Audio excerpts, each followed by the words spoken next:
ললিত কলা একাডেমি আয়োজিত নজরুল কলাক্ষেত্রে ত্রিপুরা রাজ্যের স্বাধীনতা সংগ্রামীদের ভাস্কর্য তৈরি করার কর্মশালা শুরু হয়। এই কর্মশালা চলবে আগামী 1 মাস পর্যন্ত। এই কর্মশালা উদ্বোধন করেন বিশিষ্ট সমাজসেবী রাজীব ভট্টাচার্য।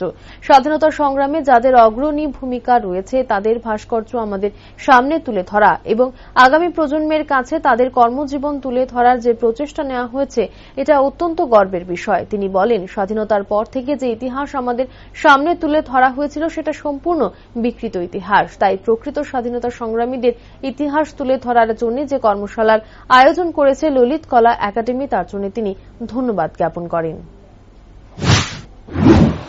আমি মনে করি এটা আমাদের জন্য একটা বিশেষ বাড়তি পাওনা যে আনসাং হিরো যারা আমাদের এই স্বাধীনতা সংগ্রামে যাদের অগ্রণী ভূমিকা রয়েছে তাদের ভাস্কর্য আমাদের সামনে তুলে ধরা এবং আগামী প্রজন্মের কাছে তাদের মর্মর মূর্তি তুলে ধরা যে প্রচেষ্টা করা হচ্ছে সেটা আমি ভারতবাসী হিসাবে আমি নিজেকে খুব গর্বিত মনে করছি। কারণ আমাদের কাছে স্বাধীনতার পর থেকে আমাদের কাছে যে ইতিহাসটা তুলে ধরা হয়েছিল সেটা একটা বিকৃত ইতিহাস আমাদের সামনে তুলে ধরা হয়েছে।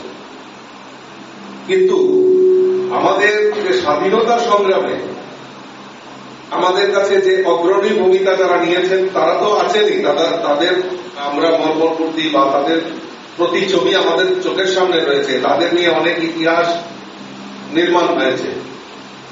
কিন্তু আনসাং হিরো যারা রয়েছে যাদের সক্রিয় ভূমিকায় স্বাধীনতা সংগ্রামে ছিল তাদের প্রতি ছবি আগামী প্রজন্মের কাছে রাখলে এটা একটা বিশাল বাড়তি পাওনা। আমি ধন্যবাদ জানাই ললিত কলা একাডেমিকে, এত সুন্দর একটা ওয়ার্কশপ ওনারা চিন্তা ভাবনা করেছেন।